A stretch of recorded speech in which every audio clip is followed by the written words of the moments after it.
Hello and welcome to How Not to Play, the channel in which I draft magic badly.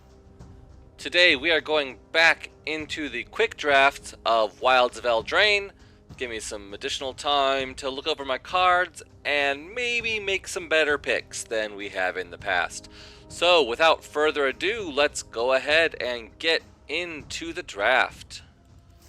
Alrighty, we've got Cut In is really good removal. Feed the Cauldron, really good removal. Ash Partycratcher, the white-red deck is very aggro. Aggro is very good in draft. Belligerent is another celebration. Aggro card. Back for seconds is Recursion. But I am leaning towards the rares. Usually, you know this. Whether or not I should. But this does set us up pretty good in a black-green rolls archetype, which really isn't a thing. Black-green is more on food. But, I mean, there are rolls aplenty, so why not? So we are going to be looking for black-green rolls. Tanglespan Lookout, whenever an aura enters the battlefield, rolls are auras, so that will help us draw cards. That does go really well with the deck. Hopeless Nightmare, not so much, because, I mean, it is an enchantment, but it doesn't really go along with my big bad rare. Princess Takes Flight is an amazing removal card if you have something to bargain with it before you hit Chapter 3.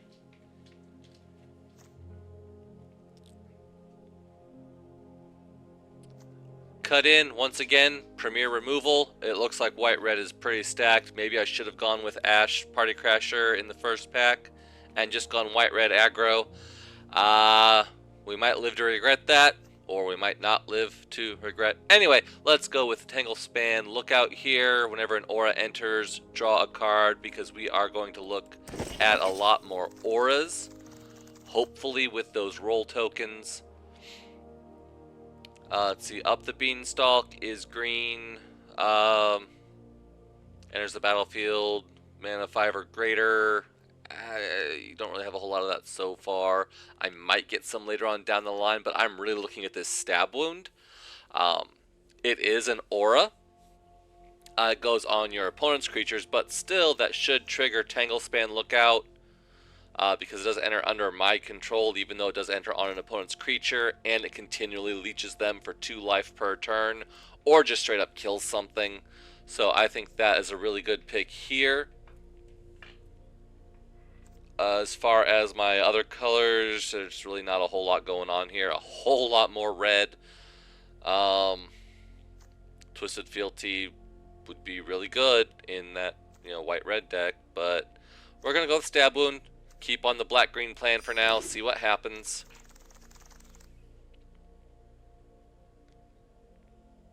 Let's see, Stockpiling Celebrant is really good in the white-red deck. Conceited Witch has that sorcery wicked roll, so that does work really good with our target, or with our Faunsbane troll. And then it comes down as a menace creature later, so that is on track. Troublemaker Oath is a really good bargain card. It'll let me bargain one of my token enchantments, food token, whatever, to exile an opponent's artifact or enchantment. So that is really good. Maybe it'll wheel. Warehouse Tabby, whenever enchantments or rolls die, then I get rats, so it would basically turn Faunsbane's trolls auras into rats as I'm sacrificing them to fight things. But definitely my picks here are going to be between Conceited Witch or the Troublemaker Oath. I don't have a whole lot of bargain fodder at the moment, so I think I'm going to go with Conceited Witch. It works more with the game plan as I have it outlined currently, so we're going to go with that one, but Oath would be my next pick in this situation. if I had more bargain fodder.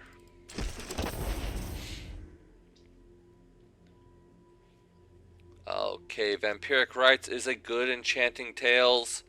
You can sack creatures to draw cards. I don't see myself having a whole lot of extra creatures at the moment. So like if you were in like maybe the Black Red Rats deck that had a lot of extra creatures that you could sacrifice, that would be very good. Speaking of Black Red, there's Twisted Fealty again. See, we do have Feed the Cauldron, which is a premium removal card. Destroy any creature, mana value 3 or less, and create a food token, so that removal is very good. Up the Beanstalk again will draw you a card whenever mana value 5 or greater enters the battlefield, which is more on the blue-green deck. But, I mean, we might have some big stuff, who knows. Evolving Wilds, very good for mana fixing. I don't really need it at the moment. Really the only card in this pack that really goes along with what I'm doing is Feed the Cauldron. It's got removal. It creates that food token that I can then use as bargain fodder for cards like the Oath. Here we have Ash Party Crasher coming back around. This is pick 6, so that is not the one from my first pack. This is a second Party Crasher that has gone most of the way around the table, meaning that white-red is quite open on this table. But if I'm sticking with the black-green, I'm looking at Ambush, which is just kind of a combat trick. Monstrosity is a pretty good creature. 3 power for 2 mana is very good. And it gives you that food token when it dies, which you can then either gain 3 life or sacrifice to a bargain mechanic. We also have Fairy Fencing, gives -X until end of turn. So black X, you can pump however much into it, fireball something down. If you control a fairy, then it gets an additional -3. I don't really have a whole lot of fairies. I don't really think I will, because that's more of a blue-black. But that is still very good removal. So I am looking at either the Fireball or the Monstrosity. I think I'm going to go with the creature here, because if I'm getting these roll tokens, I need creatures to put them onto. So we're going to go with the Monstrosity here, although there is a case to be made for taking the Black Fireball.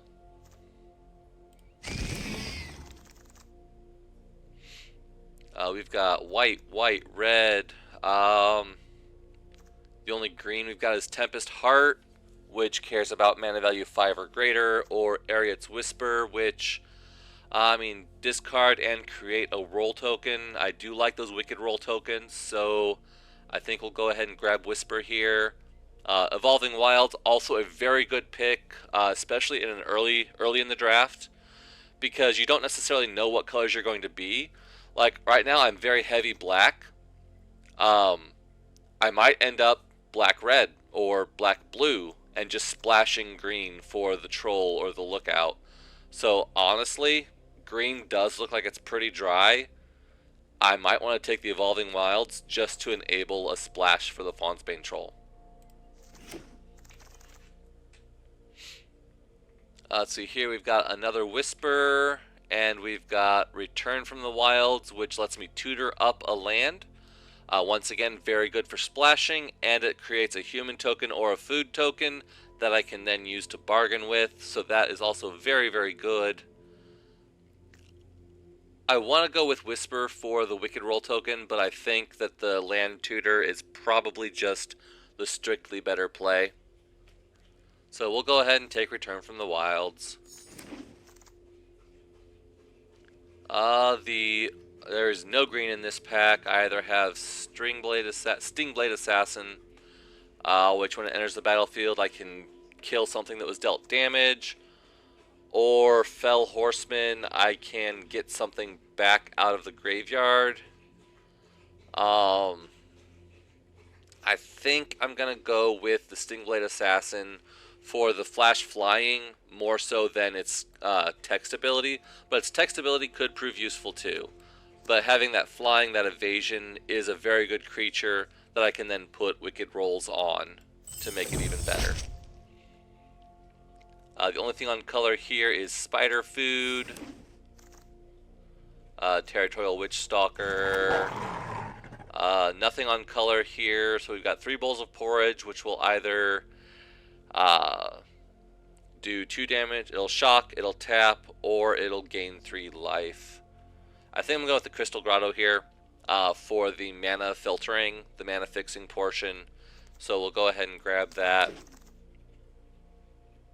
Ambush is the only thing on color, and Wings is not. So let's go on to pack 2, and we pull Extraordinary Journey.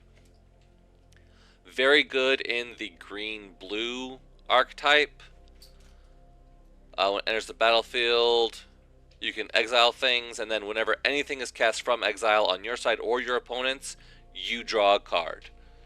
So anything that's on adventure, like the Galvanic Giant, whenever it gets cast back from adventure onto the battlefield as a giant, you would draw a card, whether you're the one casting it or your opponent. Very, very good, very strong card. I think, however, I'm going to try to keep on color. We have the Root Rider Fawn, which is ramp. We've got Utopia Sprawl, which is an aura that helps you ramp. And so that would help trigger off Tanglespan Lookout whenever an aura enters the battlefield. So that's a good synergy there. Or High Fae Negotiator. It is a fairy with bargain. It's a 3/5 flyer for 5, so that is really expensive. So it's going to be more of our late game beater. When it enters the battlefield, if it was bargained, you leech 3 life off of your opponents. So, I mean, that's really a very good, like, end game evasive threat. If it were a little bit bigger, maybe I think Utopia Sprawl might be the better play. Just to ramp up into those later games, and the aura kind of works better with what I'm trying to do. Although Negotiator is a very good creature. Alright, I'll take the creature. I do need stuff on the top end. Right now all I've got is my troll. I do need some more things to help close out the game. So we'll go ahead. We'll go with the critter. Here we have Cut In, our 3rd Ash Party creature that we've seen. Let's see, we do have Asinine Antics, which I think is a really fun card. If I were in blue, I would absolutely slam this card. But for 4 mana or 6 on your opponent's turn, you can make everything into 1/1s. It's absolutely hilarious if they've got like a board full of like blue-green huge threats. Not so much if they're on like, you know, red-white rats or red-black rats, because then they're already 1/1s and does absolutely nothing. The only thing on color here though is Voracious Vermin, which whenever something dies it gets a +1 counter, so it can grow really big. Witch Stalker is just a defender. Bestial Bloodline we have seen from our opponents as a recurring threat. You can pay 5 to bring it back to your hand and then just enchant something else. As an aura, it actually works very well with Faunsbane Troll, because in late game you can actually sacrifice this to the troll, get it back, recast it on the troll, fight something else. So we can see some very big synergies there. So I think we're going to go with the Bestial Bloodline here, even though Voracious Vermin might be the better pick overall. Just the synergy with Bloodline, I think, kind of puts that one in the deck. We've got Feed the Cauldron. We've already talked about good removal. Genealogist brings in a royal token. But I really can't pass up Taken by Nightmares. Exile any creature. If I control an enchantment, which I will in this deck, scry 2. So 4 mana, exile anything, scry 2, you can't beat that. I mean, that is just going to be amazing removal. I am always going to want that card in my hand.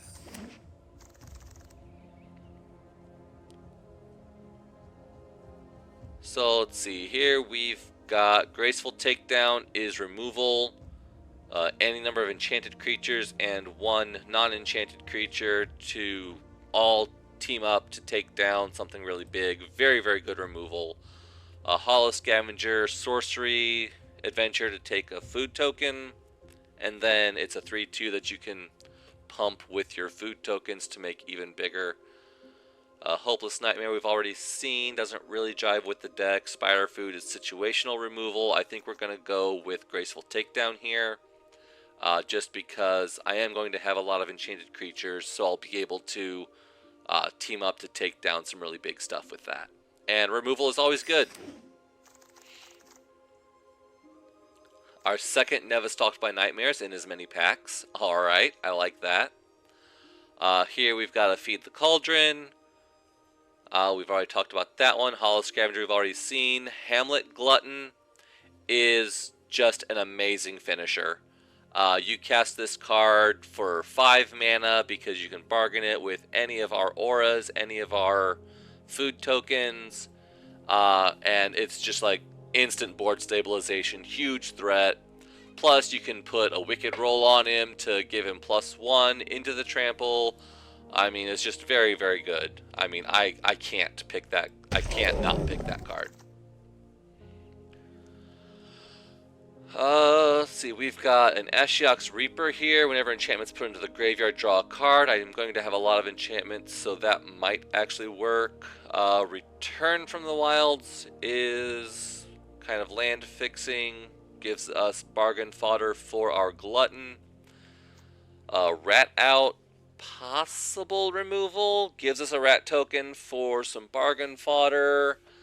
There are a lot of X1s in this format, so that can actually remove like a Monstrosity. It's a 3/1. It's a very big threat, but a single mana from Rat Out can take care of it. So I mean, that's gonna be my real picks here.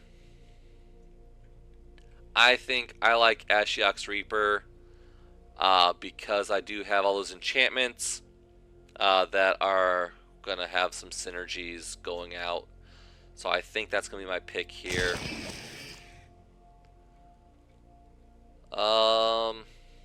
Not a whole lot in this pack. No black at all. But here we've got a Return from the Wilds again. Witch Stalker or a Toadstool Admirer, which is a pretty good 1-drop. If you can ramp up to that 4, you can keep putting +1 counters on it. So it is a growing threat. I think Return, though, is going to give me a little bit better oomph, though. Getting a land and creating either a human or a food that I can then bargain off to the Glutton. Another Evolving Wilds. I don't think I've ever seen that many in a pack. Barrow-Naughty is a very good creature. It is a flying threat. If I have another fairy, which I have gotten a couple fairies, it can get lifelink, and it's pumpable. An evasive, pumpable threat is always good. So that is going to be my pick here over pretty much anything else.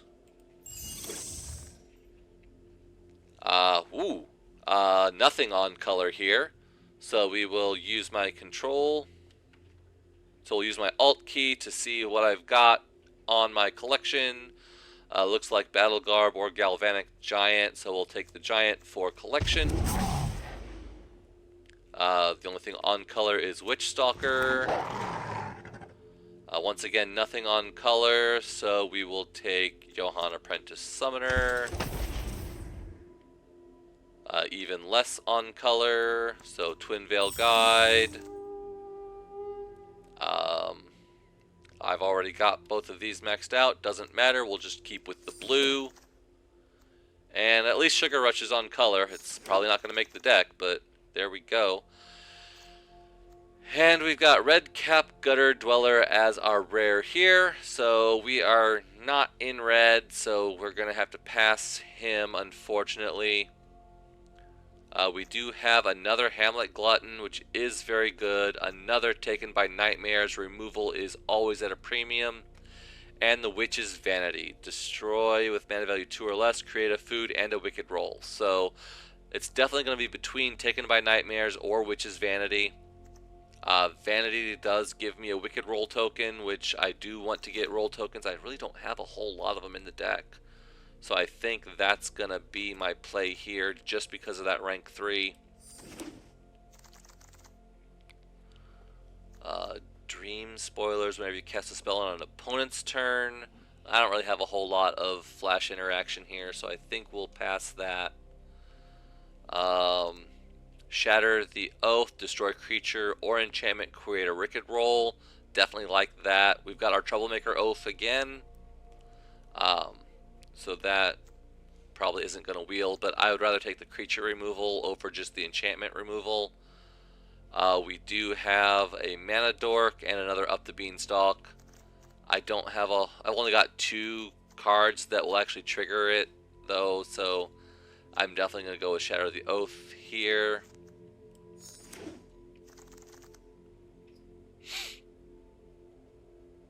Okay, on color here we've got Brave the Wilds. Go find a land. If you bargained, it can be a 3/3 elemental. Stingblade Assassin, Barrow Naughty, Commune with Nature to find a creature, or Toadstool Admirer again. We've kind of seen all of these things. I think the Barrow Naughty out of all of these is going to be the better pick because it has the option to pump and the potential for lifelink.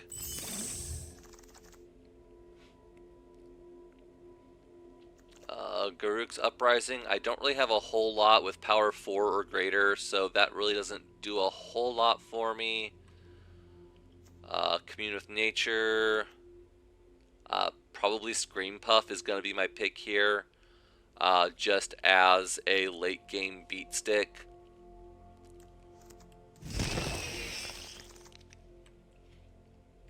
Definitely Shatter the Oath here. The only other thing would be like the Oath or the Barrow Naughty, but definitely going to keep removal as a premium. I don't have a whole lot of beat sticks. I'm going to need to make sure that I can remove my opponents. The only thing on color is Tabby, so I guess we'll take the cat. The only thing on color is Genealogist, but this is a really good card for our deck because it creates that Royal Roll token, which I definitely gonna want. Let's see, here we have a Verdant Outrider or an Oath. We'll go ahead and take the Oath since we've seen them running around. Nothing really on color. Season of Growth lets me scry whenever a creature or whenever a spell targets a creature, draw a card. That might do some stuff. We can throw it in and see.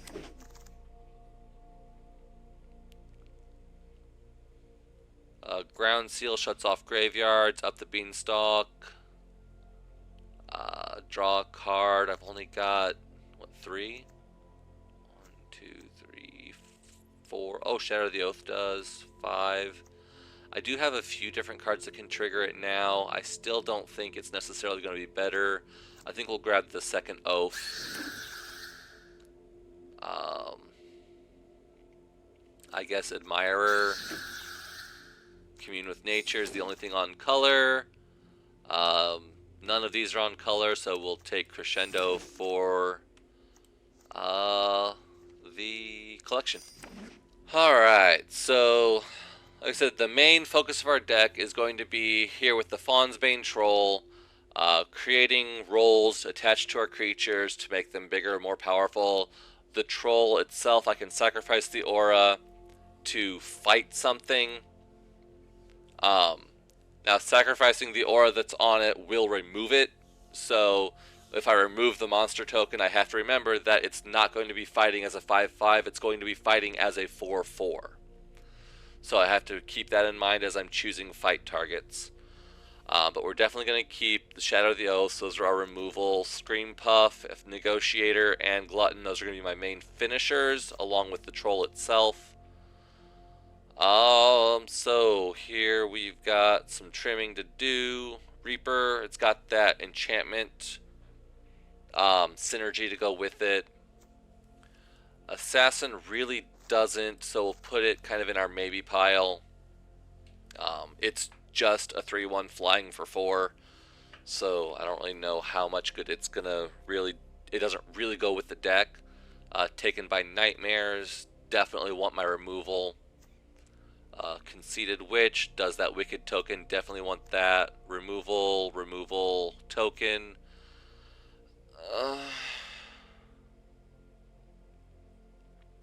Do I need the land fixing is going to be the question there.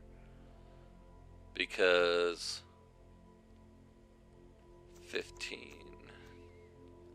I think we'll go ahead and cut the grotto because I don't need the color fixing.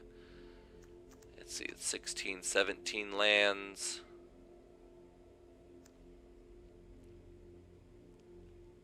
We'll go ahead and cut one of the forests. So we'll take it down to 16 lands just because that's my preference. A lot of people do 17 lands. There's definitely not a problem with that. I just do 16. I've got the evolving to get either the black or the green, whichever one I happen to need at the time, if I'm getting kind of color screwed. So I've got that option. Anyway, back to cuts. Lookout cares about auras. I'm definitely keeping that. Spider food. It's very situational. We'll go ahead and throw that over there. Genealogist. We already done the rest of those. Those all do tokens. So I definitely want all of those. Oath does give us some removal potential with its bargain. Witch Stalker is a good early defender while I bring up the rest of my stuff. Season of Growth, I still don't really even know what that does. Takedown is removal. Bloodline is very good with Glutton. Situational removal. Wicked Token, definitely keeping that. That one, maybe not. Monstrosity is a good early game creature. Baronaughty has that pump ability.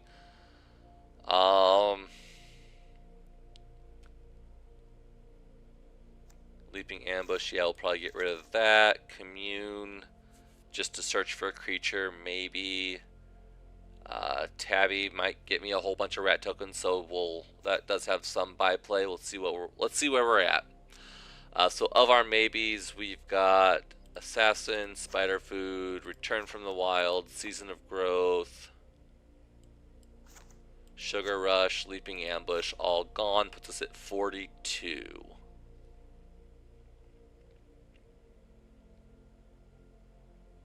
So I need to trim 2 more cards, and I honestly think it's going to be Commune with Nature. Because, I mean, I'll draw my creatures eventually. And either the Tabby or the Toadstool, probably. Toadstool is nice because it can grow over time, but Tabby has that enchantment synergy. So I think we're going to go... Oh, plus you can give it Death Touch. Oh, that makes it an amazing blocker. So, like, they could swing in with, like, their really big, like, 5/5 or whatever. I can just turn Death Touch on the Tabby and it dies. So I think we're going to go with the Tabby, Tuck the Admirer, and that gives us 40 cards. So I think this is the deck that we're going to go with. Let me know in the comments below what cuts you would have made, how you would have drafted. Would you have taken Ash Party Crasher in pack 1 and gone with a white-red celebration deck just because aggro is king? Let me know. In the meantime, let's see how this pile of cards does. Okay, well, we've got our forests. Unfortunately, we need some swamps. So I think I'm going to ship this one back and try again. This is a lot better. So I do have a turn 1, turn 2. Eesh. What do I get rid of, though? The Lookout? No, because that's card draw. I want that for the... Oh my god. I don't want to get rid of any of them. I mean, I definitely want to keep. But what do I chuck? I mean, the cat is a good turn 1, and then I've got one of those for turn 2. My turn 3 is the other one plus Witch. Or the sorcery aspect, anyway. Guess we tuck the Lookout. That just seems really bad to me, because I definitely want the draw. What do you think? What should I have tucked there on my mulligan? Because that just seemed really bad. That felt really bad to tuck my card draw.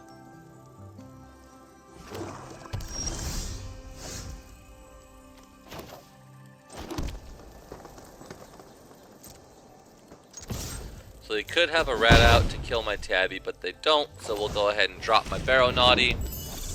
If they drop a 2-drop, I can do Witch's Vanity plus Price of Beauty.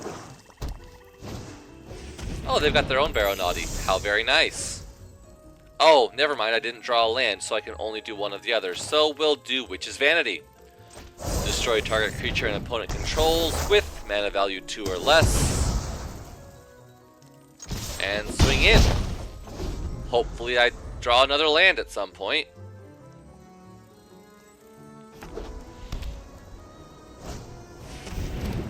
Lord Skitter makes some rats. Okie dokie. That is not land.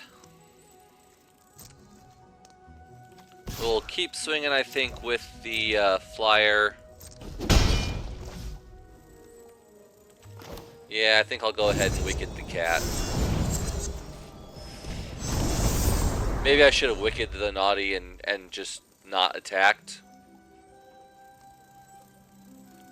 Because then that would have made it a 2-4 and I would have been able to block Skitter. Right now all I can block is the rat. I really need to get Skitter off the battlefield, but I can't do that until I get 2 more mana. Alright, so Unassuming Sage comes in with a Sorcerer roll. So now he's got 2 3/3s on the battlefield, one of which scries whenever it attacks. Oh my goodness.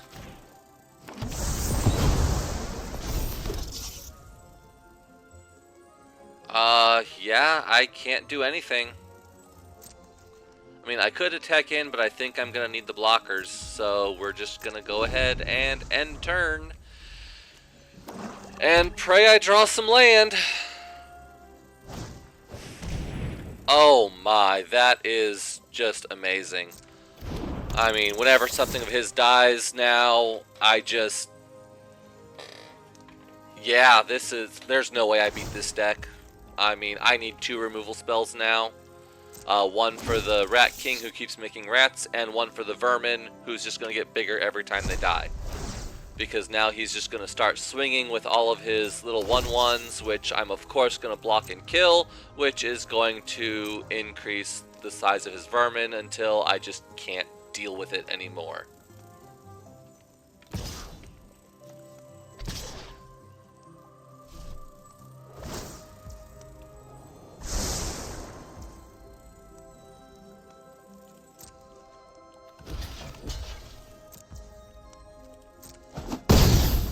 So we'll block with the 2/4, nothing happens.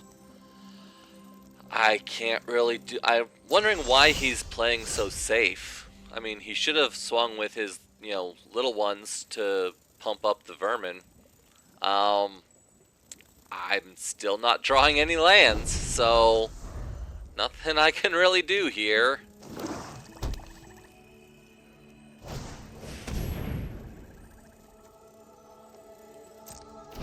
Okay, so now he's going to stun the Barrow Naughty. Maybe the Tabby. He seems to be afraid of that Death Touch. Yeah, put a +1 probably on the Voracious Vermin.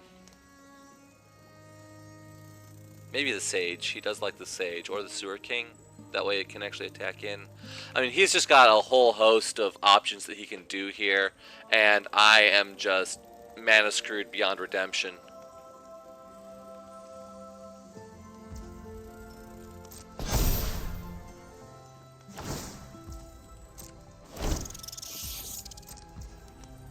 So yep, he'll go to combat, he'll make another rat, swing everything. It's probably the wrong play, but sure, we'll go ahead and block Skitter King. We'll activate the Death Touch. Sacrifice my cat to kill Lord Skitter. Maybe I can salvage something off of this. I doubt it. Are you kidding me? Come on! Yeah, that's just...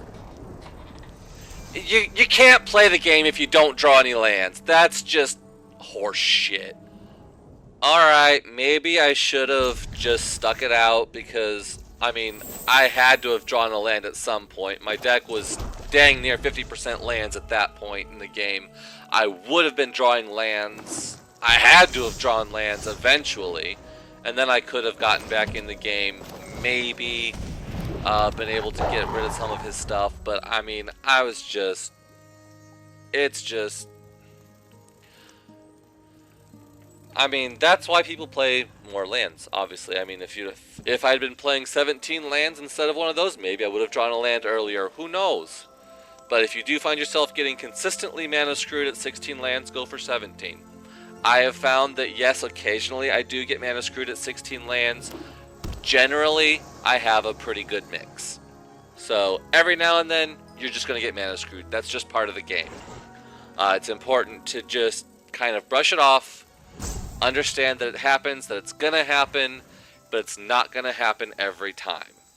And just move on. Okay, opponent doesn't like me having a defender, so he's just gonna tap it down indefinitely. Sure. Feed the Cauldron is an instant, so I think I'm going to wait for them to play a spell and then cast that in response. And then if I draw a fourth land, I can cast Faunsbane Troll, into maybe Negotiator or Scream Puff and kind of get some wheels moving here. They're not casting anything. Okay, they are apparently playing a very reactive... oh god, where's my land?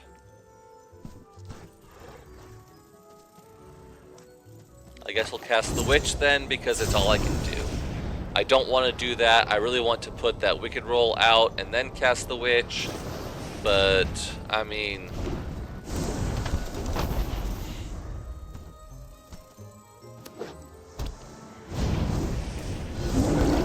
So there's Alchemist, okay. Surprised they didn't adventure it first, but I guess they could... Well, they could have adventured it with Quick Study. And gotten Quick Study back on top to draw more cards. Oh, they're going to get rid of the Witch. Very nice byplay, the ability of the Alchemist giving it plus power until end of turn. But I think we're just going to go ahead and maybe I'll wait till next turn. So both Taken and Feed the Cauldron are at instant speed, so I can do them on my opponent's turn. Wait for him to cast something, kill his Alchemist in response. Or if he casts something bigger than the Alchemist, I can use Taken by Nightmares to get rid of it. We'll just kind of see what he plays, how he taps. I do have to be mindful he is playing blue. He does have counter spells available. So it's possible that I should have done it on my turn when he was tapped out. At which point it would have gone through. Now he has the option of counterspelling whatever play I make. Not if that plays an Agatha's Champion, though, because that's going to tap him out. So we can let that land. Sure, see if he attacks. If he does, no problem, I'll take the 1.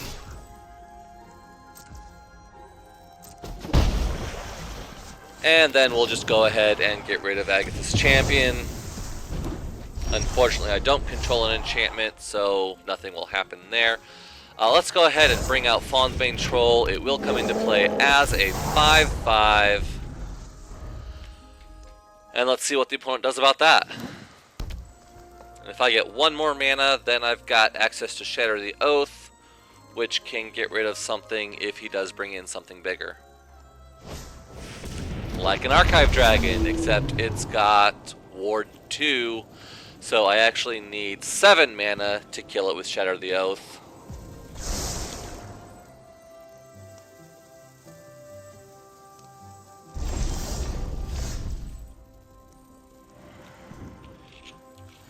However,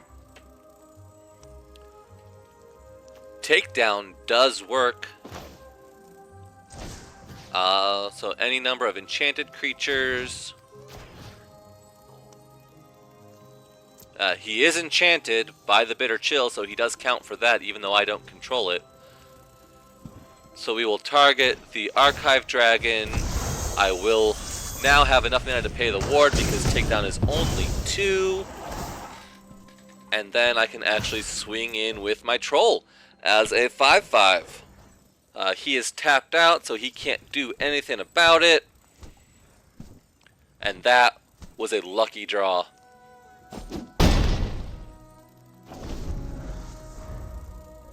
Opponent does have quite a few cards in hand still, so they're not dead, and they did just scry. So it's possible they've got something. Okay.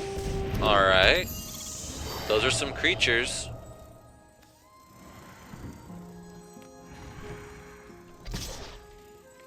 Yeah, sure, get in for 1. That's fine. I do draw another swamp now, so that's great. So I can do High Fey Negotiator, however, it's better if I can bargain it. So I want to have something on the field, aside from just this monster roll token that I can bargain with, such as the food token from Feed the Cauldron. I cannot kill the Chancellor of Tales with it because that's mana cost 4. I would need Shatter the Oath. I can't do Shatter and Faunsbane's. So I think we're just going to Feed the Cauldron on the Fawn.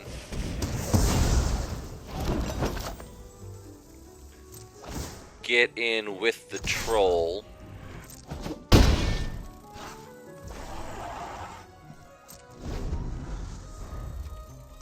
Oh, I can only...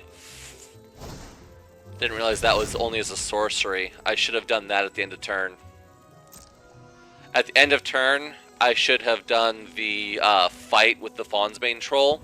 Then I could have Shattered the Oath, put the Wicked Roll on the Troll. Oh, he's got a Hamlet Glutton.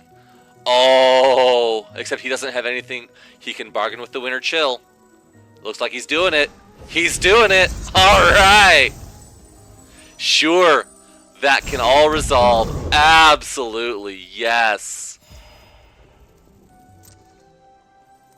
So he might swing in with the 3/3. He might keep it back to block. Oh, he's going all in. Sure, yeah. I'm gonna keep my food to bargain with though. 5 damage isn't going to do as much to me as he thinks it is.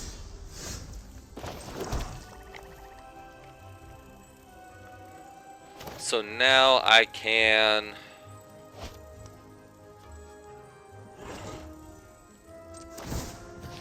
We're going to go ahead and fight the Chancellor of Tales or the Alchemist. Yeah, we'll go ahead and fight the Chancellor of Tales. We'll sacrifice the monster roll. And then we'll Shatter the Oath to destroy the Hamlet Glutton. And put an aura back on the Troll.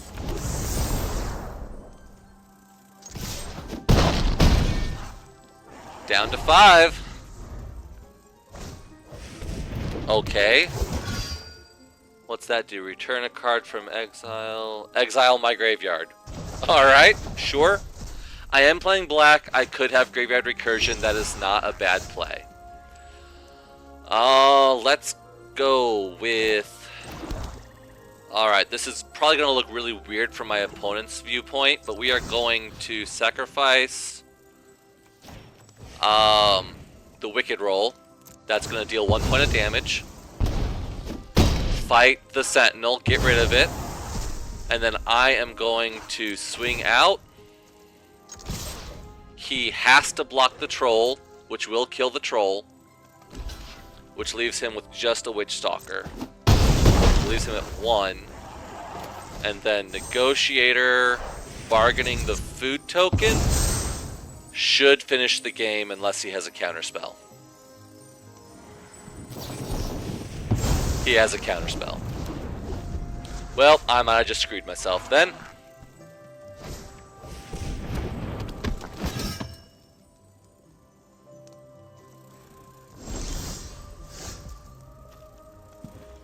Oh, that's just too high for the vanity to hit.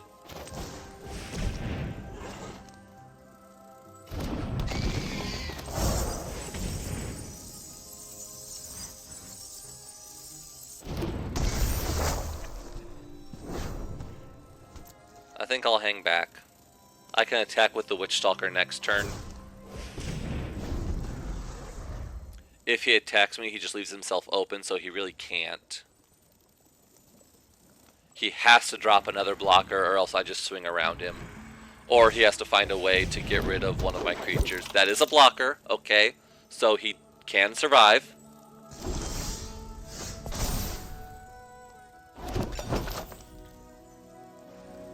So I'll go to combat.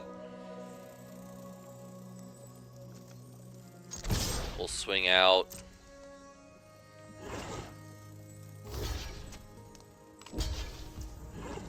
Okay. He survives at 1. And now I get a Wicked Roll token on my Scream Puff. Oh, this is beautiful. Oh, the 3 life gain. That's not as beautiful.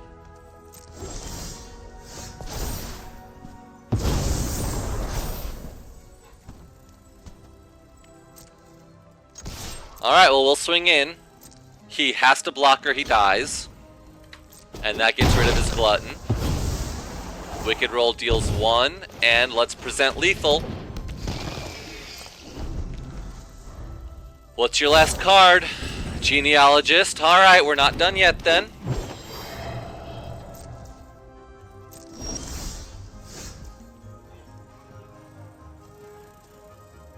Do I swing in? No. I think I'll keep it back.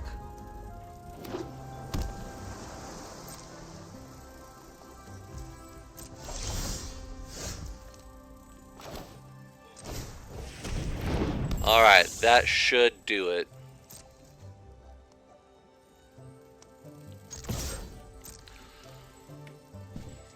Go ahead and swing in, make him block just to clear his board. See what he draws. A land, and that should be game.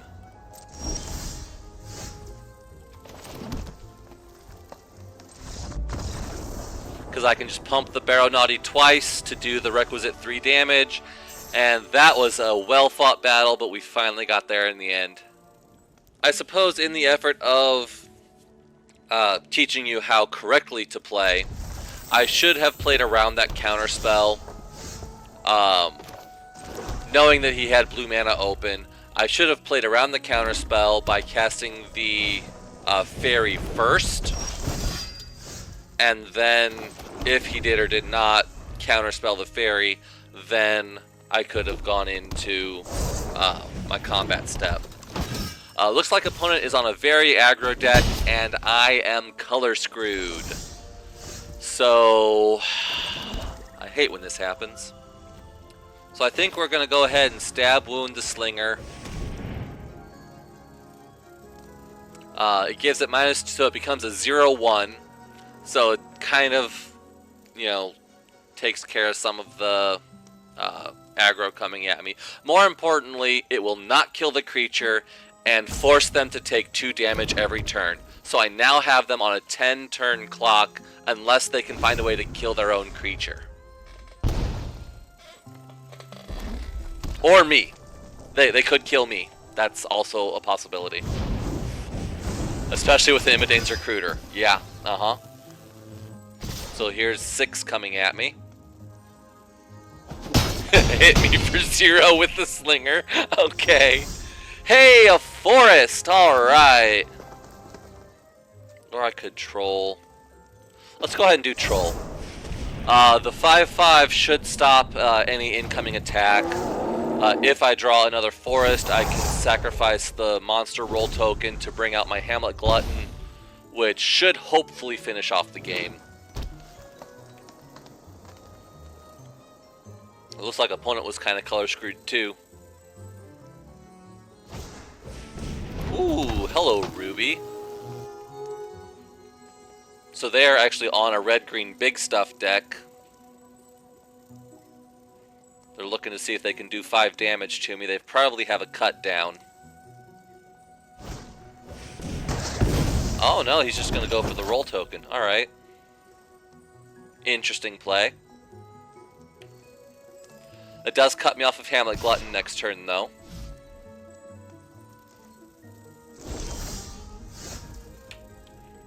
Which I could have done.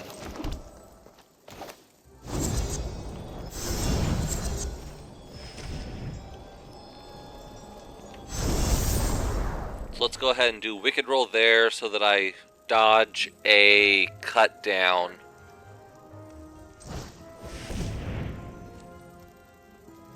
I could have done Feed the Cauldron, but then that would have left a mana open. I think I hang back for a bit, let him just keep dying to Stab Wound. Make him have something. Okay.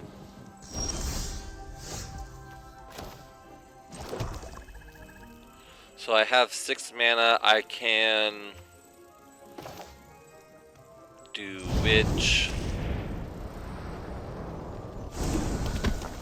Cauldron, cannot hit the heart, but I can kill pretty much anything else on the board. So let's go ahead and feed Imidane's Recruiter, I guess. It's either that or Ruby. Ruby might have been the better play, because Ruby can pump. I probably should have done feed on Ruby. That would have been the smarter play, but who said I was smart?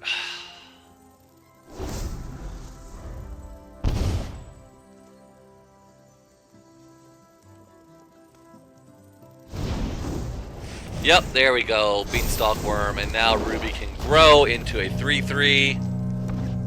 I mean a 3/4. The opponent is out of cards though.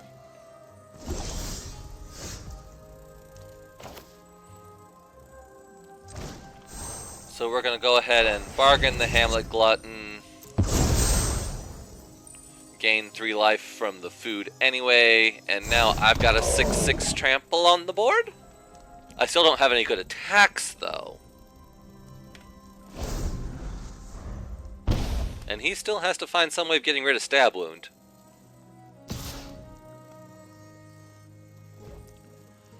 Alright, that attack makes me think he has a combat trick. So I honestly think I'm gonna do that. He wants me to block with Glutton so he can pump the worm to kill it. Double strike. Yup, that would have done it alright.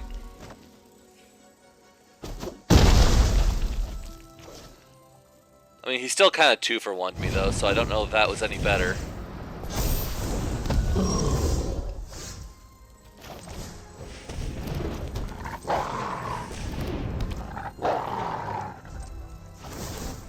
I really need to pull some of my removal here. Because he's getting a lot of big stuff out.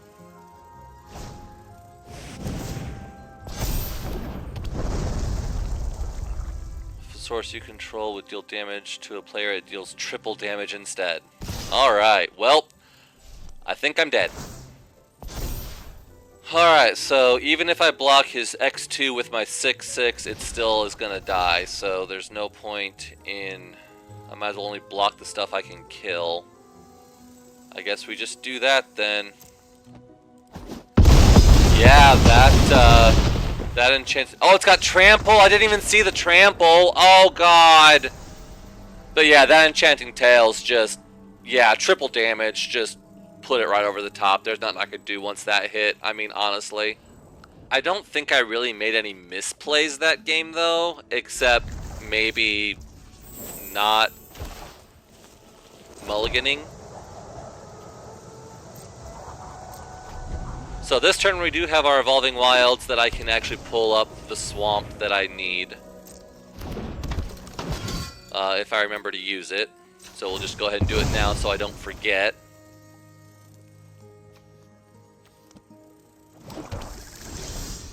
And then I draw one. Okay, sure. We'll go ahead and bring out the Witch Stalker, because that should protect me from an attack, whereas the Naughty will be an attacker. Unless he has a Pacify, which is quite possible. No, he's just going to make a 2/2. Alright.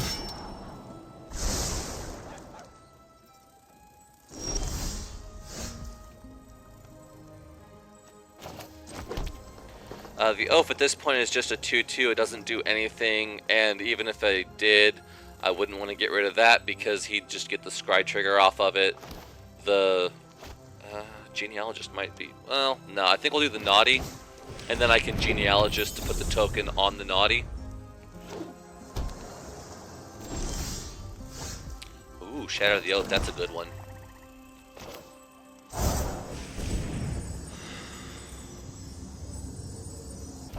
Genealogist, token on the Naughty,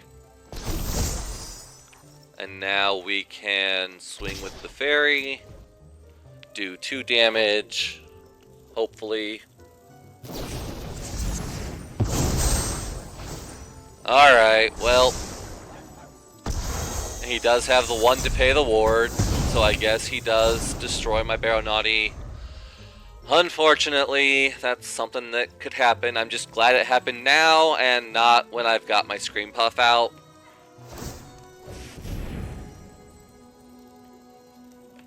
And he did lose his only enchantment, so he can't buff the Keep Guard, as he just found out.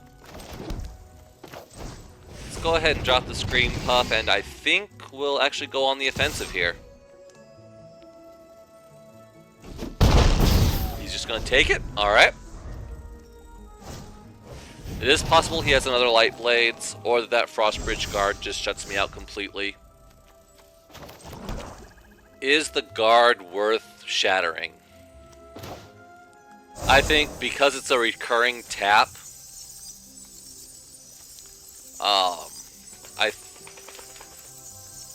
I think so.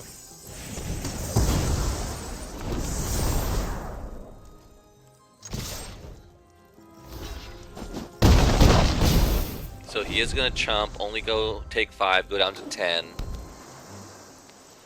He does have to deal with the Scream Puff with a Pacify. Yep, we saw that coming. However, he can't exile at this turn because he doesn't have enough mana, which gives me the chance to use my Oath. So I can bargain with the Oath, sacrifice my Wicked roll,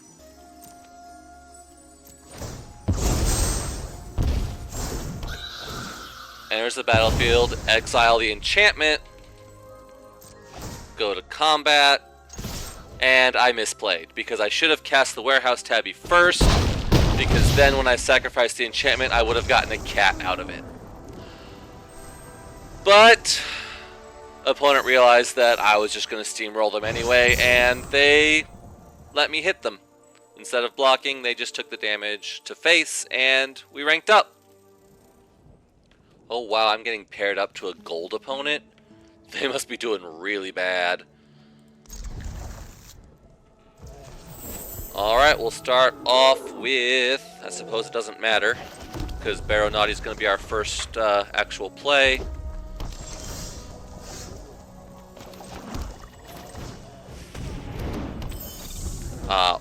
Next turn we can put Bestial Bloodline on the Barrow Naughty.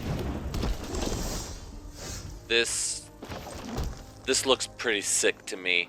Oh, or I can... I think I'll do lookout here.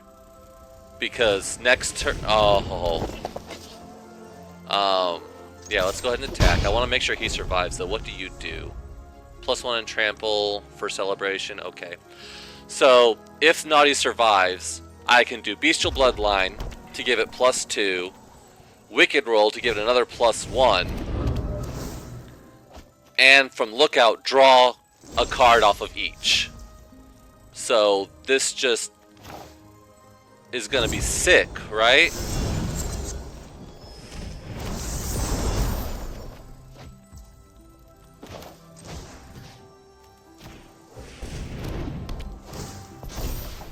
And neither of them were lands. Alright, so we'll swing with the 4. And we'll just swing with both of them, why not?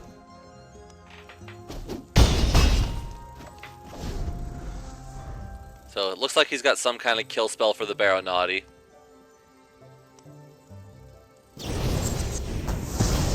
Destroy target tapped creature. Yup, that'll do it. There we go. I think Genealogist is going to be the play here. Put another aura on my lookout. Draw another card off of it. Do 3 damage. Keep the aggro up. Once I get one more land, I can do get Bestial Bloodline back. He's going to kill the lookout now. So he is going to pay the ward and bounce it. Yep. Alright.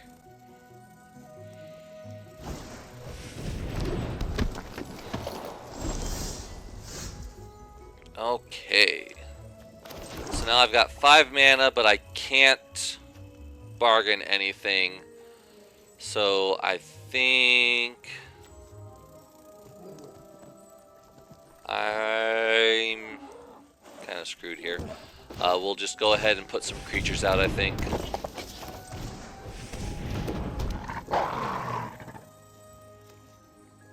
I think I'll go ahead and swing in. If he double blocks, we trade, and that's fine.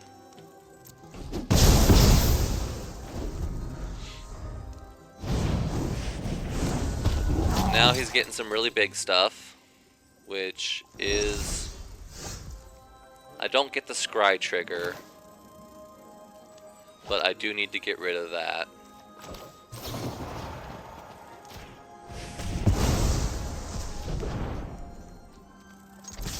Go ahead and swing in. I either get rid of his creature or he takes 2 damage. He took the 2 damage. Godric. Oh, that is scary. Yeah, that needs to die.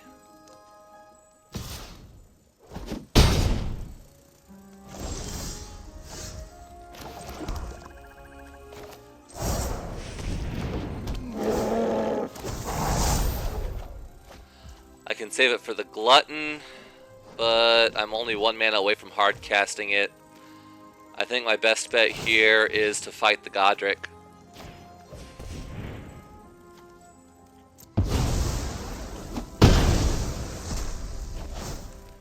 And yeah, I'll swing in with the Witchstalker. It either kills the Ranger or trades with the Click. Either way, I'm happy. And then next turn I can just hard cast Glutton with my Forest.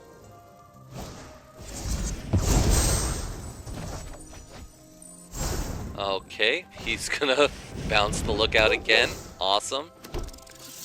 He's got a lot of creatures out though.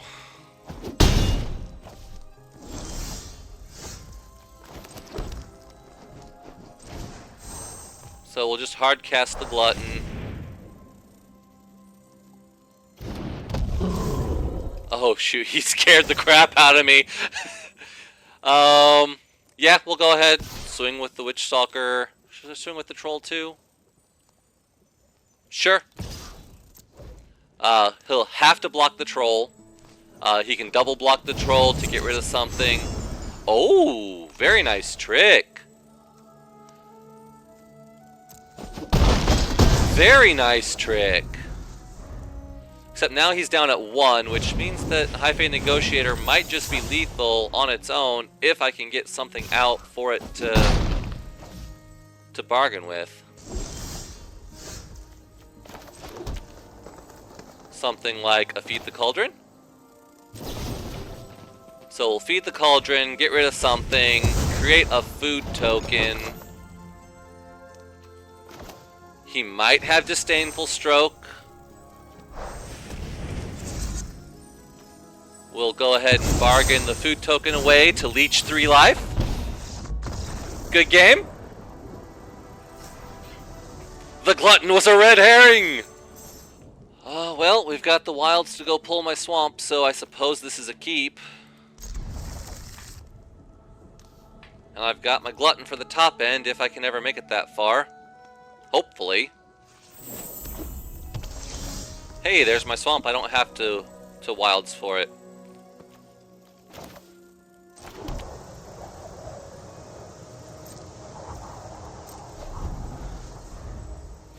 I mean, I still don't have anything to do on turn 1, so I'm still going to play the wilds, but instead of going for... I don't know, do I still go for a swamp here? Maybe I should have waited.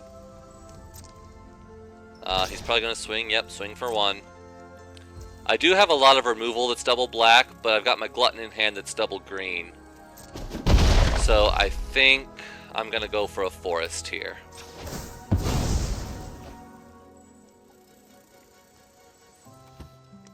The needs of now outweigh the needs of the future. And I pull a forest. That always happens. Oh well. Let's go ahead and grab the Baronauti. It doesn't really give me a blocker against the Ginger Brute because he can just make himself unblockable, but it does give me a decent attacker to go forward with.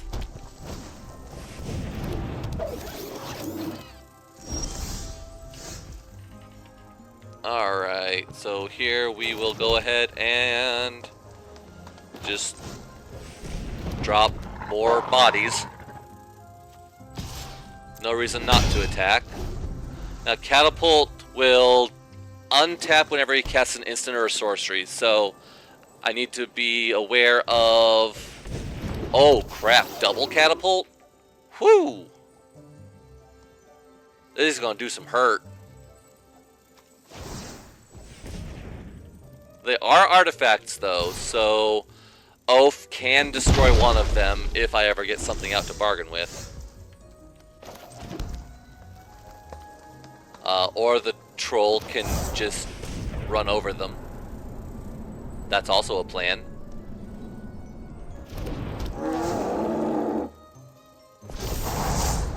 There's no sense attacking with the Witch Stalker because a 3/3 isn't going to make it through the catapults, so we'll just swing with the flyer.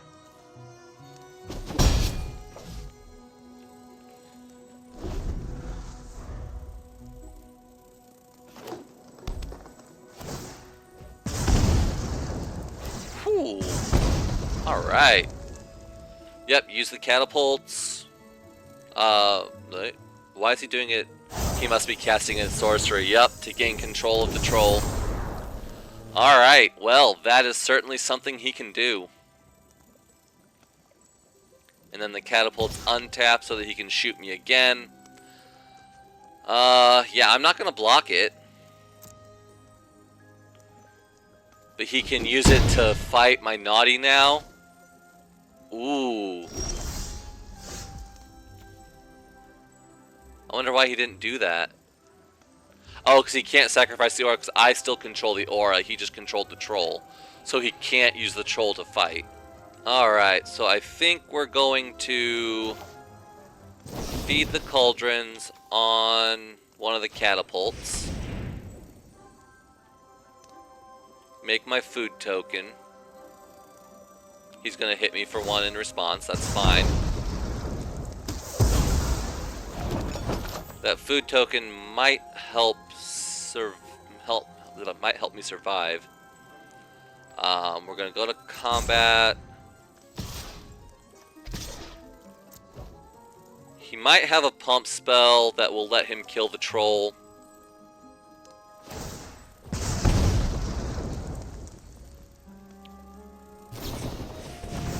Yup, sure does.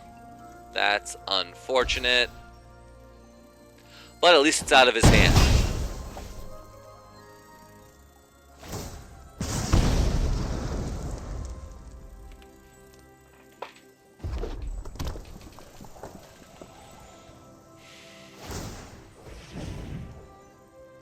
Yeah, Gingerbread's gonna come on in again.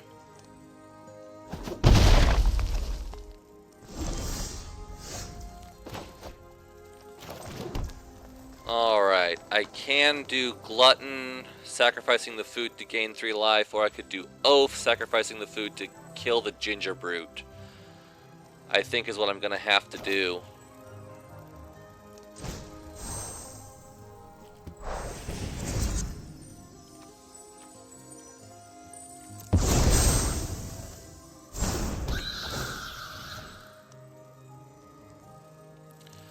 The only thing is, do I die to the catapult before I can...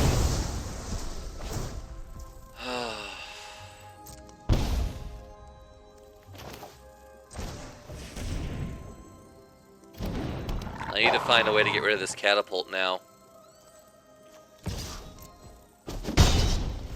I'm still 2 turns away from casting Glutton.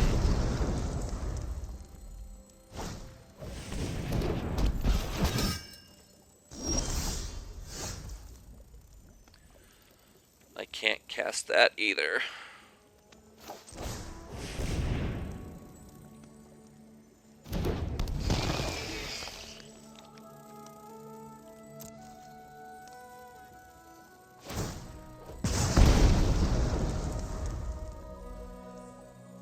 See, if I would have oafed the catapult though, then Gingerbrute would have been swinging in for 2 damage per turn.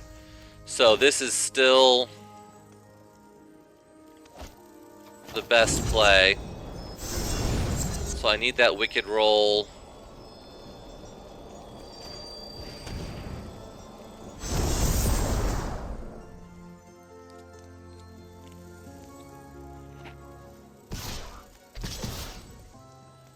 Now the question is, do I Glutton or do I Negotiator to sacrifice the wicked roll? They both gave me 3 life, but the Negotiator will do 3 damage in the process, so I think Negotiator would be my play.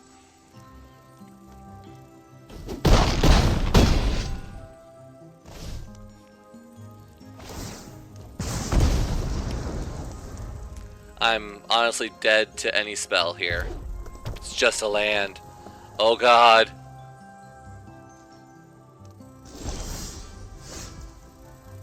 Ooh. Except I can't do Takedown and Glutton, so I'm gonna have to Glutton this turn to gain 3 life. Takedown next turn for the catapult.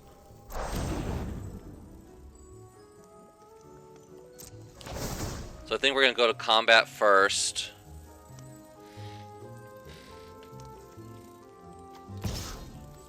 We'll do the same attacks. It should have the same result.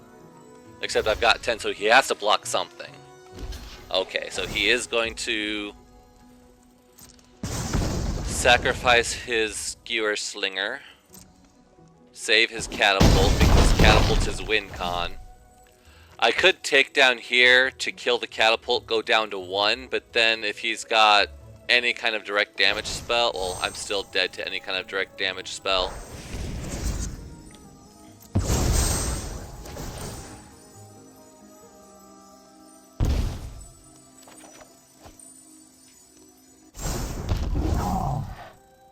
So we'll gain 3 life, go up to 5, down to 4.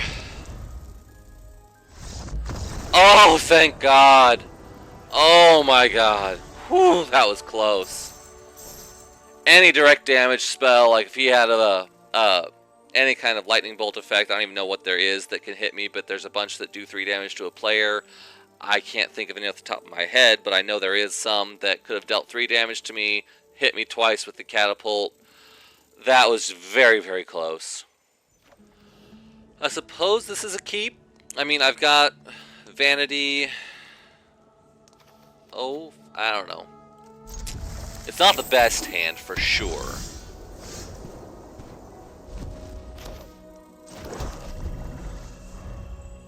I'd like to have either Vanity or a creature down before I cast the Oath. But honestly, I think I might just play Oath naked here.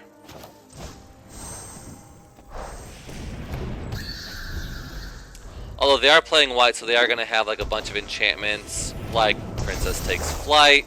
But honestly, that's fine if they want to get rid of the Oath. It really didn't do a whole lot for me anyway.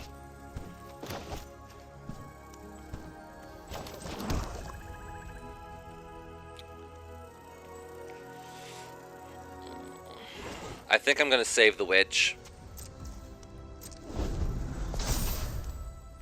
So they get, the +2 gets wasted because they don't have a creature. They do have the chance to bargain something here. Oh, they're just going to bounce it. Awesome, that works.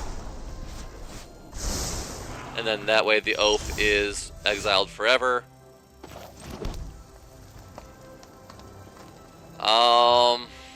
Which means I really can't play anything because it's just going to get hit by that again.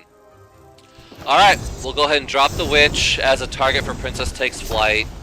Hopefully that will free up Scream Puff, but honestly, if they're playing Princess Takes Flight, they're playing Bargain. If they're playing Bargain, they're playing Kellen's Light Blades, which means that my Scream Puff is just dead as soon as it either attacks or blocks.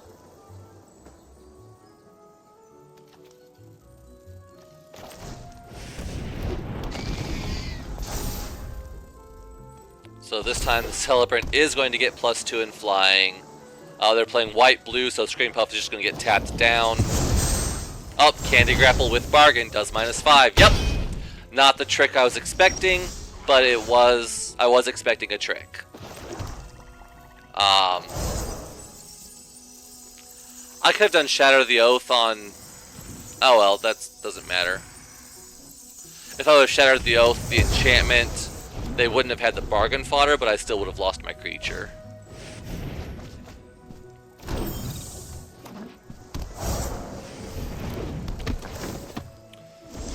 So Spellbook Vendor, you can put a Sorcerer roll on stuff. So I think we'll just go ahead and get rid of that. He is still going to start pumping me with that 1/1 flyer though. So I am going to get a food token next turn. Hopefully I'll draw a Hamlet Glutton. Or never mind, they'll just... Wow, this deck.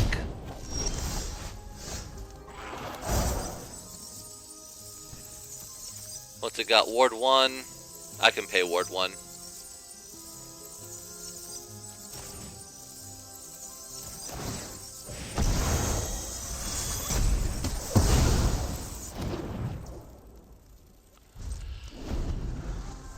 Wow, this deck has just so much removal in it, and then, wow! Like, seriously, what am I even supposed to do with this?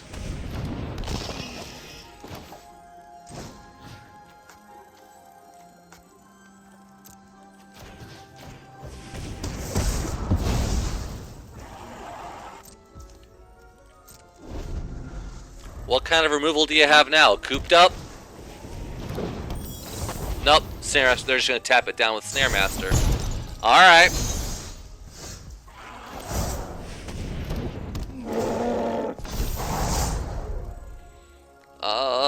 Do I fight the 1/1 or the 2/2?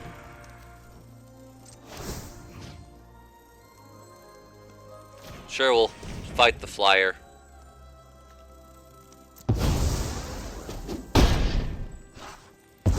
So I might be able to block the 2/2.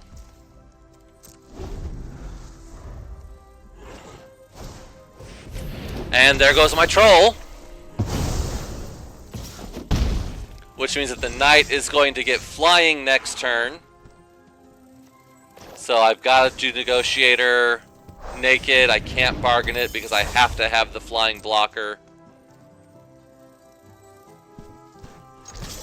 I'll go ahead and swing in because they're not going to block with it anyway because they're going to get 2/2 and flying on their knight. And if they have a tap spell, I'm just dead. Which, of course they do, because they're playing the controlliest white-blue piece of bullshit I've ever seen. So yeah, opponent just had all the removal. I mean, but honestly, that's what white-blue does. That is like why white-blue exists. I don't know why white-blue exists, because control just needs to... Anyway, we did manage to get 4 wins before our third loss, because for some reason Arena decided to put us up against a gold player when I'm barely out of bronze, because sure, there's no, algorithm behind there preventing you from getting more than 4. Anyway, we're not going to go into Arena Conspiracy here today, because we've already proven that it exists. We're just going to say that we got our 450 gems and our 1 free pack, and be happy with it. So, not quite our money back, because we're 300 gems away. We needed at least another 1 or 2 wins for that. But we did get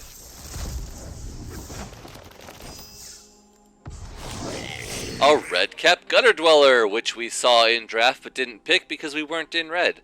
Although we did see a rat deck nearly kick our ass. Speaking of which, Ratcatcher Trainee, another great rat card. Spear, another great rat card. Wow. Anyway, so that was our draft today. Let me know in the comments below what you think I could have done differently in that last game, or if I was just completely hosed by Arena's algorithm, putting me up against a gold control player when I'm clearly a bronze-silver player playing a mid-range deck that is obviously weak to control to begin with. Yeah, there's certainly no agenda back behind there. So yes, while you're down there, hit that like button and subscribe to my channel for more great content like this, along with the other stuff I'm doing up here in the corner. So yep, look at all that, like, comment, subscribe, and I'll see you in the next video.